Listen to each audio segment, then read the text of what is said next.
BZ ગ્રુપનો કૌભાંડી Bhupendrasinh Jhala 6000 crore રૂપિયાનું કૌભાંડ કરનારો આ ભૂપેન્દ્રસિંહ ઝાલા હજુ પણ પોલીસ પકડથી દૂર છે। ત્યારે બીજી તરફ સીઆઈડી ક્રાઇમ દ્વારા એક બાદ એક તપાસની શરૂઆત કરવામાં આવી છે। અત્યાર સુધી અનેક એવા એજન્ટોની પણ પૂછપરછ કરવામાં આવી છે। જો કે આ તમામની વચ્ચે હવે એવા પણ વિડીયો સામે આવ્યા છે કે જે આ બીઝેડ ગ્રુપના એજન્ટ ભૂપેન્દ્રસિંહ ઝાલાના એજન્ટો એ અન્ય કોઈ નહીં પરંતુ એ શિક્ષકો હતા ને તમામ શિક્ષકો વિદેશ પ્રવાસે પણ જઈ આવ્યા છે। કેટલાક એવા શિક્ષકો પણ છે ઉત્તર ગુજરાતની અંદર કે જે મોંઘી ડાટ કારો પણ વાપરે છે, પરંતુ એ કાર કોણે આપી છે એ તમામ લોકોને ખબર છે, એના ફોટા પણ સામે આવ્યા છે, પરંતુ કેમ એમની પૂછપરછ નથી થતી એ પણ શંકાના દાયરામાં છે। બીઝેડ ગ્રુપના અનેક એવા શિક્ષકો એજન્ટ હતા કે જેને લઈને સવાલો ઉપસ્થિત થતા હતા। જો કે હવે આ તમામ સવાલોને લઈને શિક્ષણ મંત્રી કુબેર ડિંડોર દ્વારા આ તમામ મામલે મૌન તોડ્યું છે।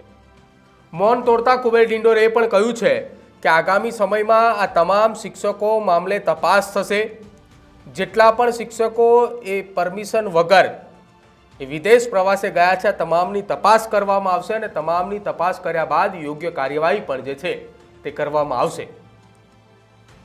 છેલ્લા કેટલાય દિવસોથી જે ચર્ચાઓ ચાલી રહી હતી કે બીઝેડ ગ્રુપની અંદર કરોડો રૂપિયાનું રોકાણ અને કરોડો રૂપિયાના રોકાણની અંદર સૌથી વધુ રૂપિયો એ શિક્ષકોનો છે, તો અત્યાર સુધી એ શિક્ષણ મંત્રી સામે ન આવ્યા અને જ્યારે અચાનક જ શિક્ષણ મંત્રીને આ સવાલો કરવામાં આવ્યા ત્યારે શિક્ષણ મંત્રીએ કેવા જવાબો આપ્યા એ સાંભળી લો। આ બીજેડનું જે ફ્રોડ થયું છે એની તમામ હકીકતલક્ષી રિપોર્ટ અમારે મેળવવાનો બાકી છે અને જે પોલીસ તપાસ અને અમારા શિક્ષણના અધિકારીઓને પણ અમે સૂચના આપી છે।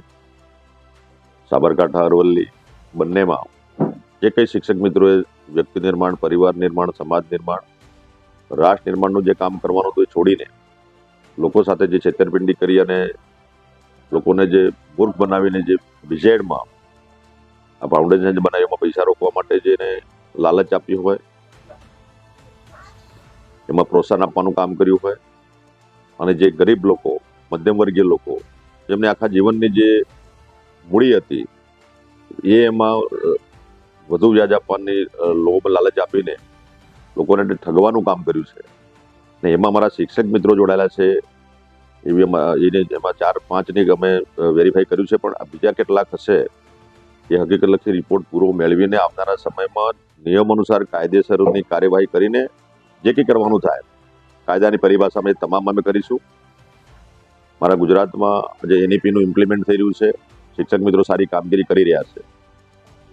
મેકમ અમારું જે છે આટલું મોટું મેકમ છે એમાં 99% શિક્ષકો સારી કામગીરી કરી રહ્યા છે, એમને હું ધન્યવાદ આપું છું, અભિનંદન પાઠવું છું। પણ કેટલાક આ 1% શિક્ષકો જે આવી પ્રવૃત્તિમાં જોડાય છે સારી બાબત નથી, પોતાની નૈતિકતા ચૂકે છે, પોતાનું ધર્મ અને કર્મ ચૂકે છે, એવા શિક્ષકોને શિક્ષણ અમારા સમાજને શિક્ષણ સમાજને જે કલંકિત કરવાનું કામગીરી કરી રહ્યા છે એમને નિયમ અનુસાર કાયદાની પરિભાષામાં જે કંઈ કરવાનું થાય કરીશું। અમારા માનનીય મુખ્યમંત્રી સાહેબનો પણ સ્પષ્ટ સંદેશ છે, શિક્ષણ વિભાગ આવા કર્મચારીઓને કે આવા શિક્ષક મિત્રોને છાવવા માંગતું નથી। આવનારા સમયમાં કાયદેસરની કાર્યવાહી કરીને એમને જે કંઈ નિયમો અનુસાર ઘર ભેગા કરવાના ઘર ભેગા કરીશું।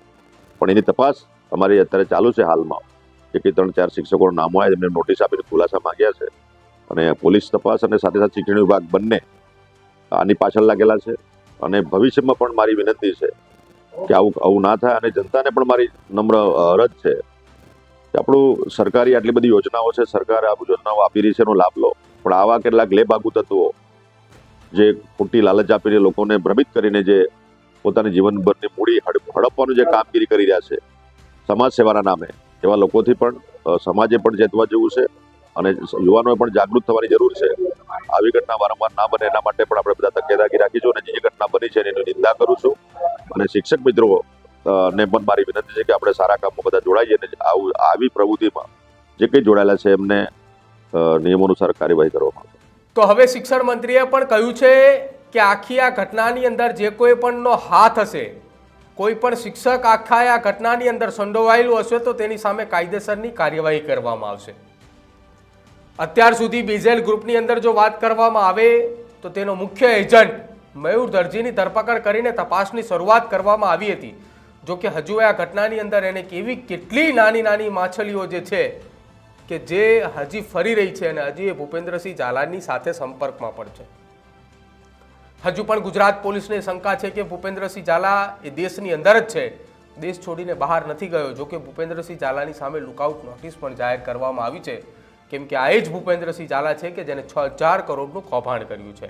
એ બીઝેડના એજન્ટો એ ગામે ગામ ફરી રહ્યા છે અને રોકાણકારોને કહી પણ રહ્યા છે કે તમે એક પણ ફરિયાદ કે એક પણ રજૂઆત એ સરકારને ન કરતા, કેમ કે આ સરકારનું એક કાવતરું છે કે ભૂપેન્દ્રસિંહ ઝાલાને નીચું દેખાડવું. કેમ કે એટલા માટે જ ભૂપેન્દ્રસિંહ ઝાલા એ લોકોને ગમતા નથી કે 2 ના 4 અને 4 ના 8 કરી આપે છે.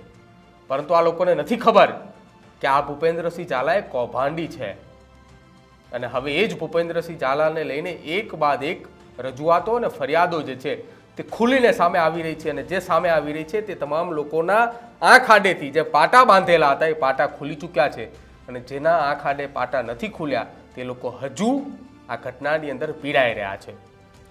ખરા અર્થની અંદર એ તમામ ફરિયાદો ક્યારેય સામે નહીં આવે અને સાચો આંકડો ક્યારેય પણ સામે નહીં આવે કે આખા આ મામલાની અંદર કેટલા કરોડો રૂપિયાનું રોકાણ અત્યાર સુધીની અંદર લોકોએ કર્યું છે.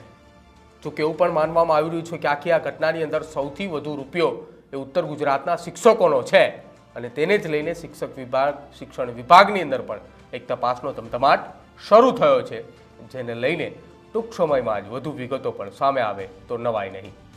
આપનું શું માનવું છે કુબેર ડિંડોરના નિવેદનને લઈને એ અમારા કમેન્ટ સેક્શનની અંદર જણાવજો અને અમારી ચેનલ ન્યૂઝ રૂમને આપ આજે જ લાઇક કરજો, શેર કરજો અને સબસ્ક્રાઇબ કરવાનું ભૂલતા નહીં. નમસ્કાર.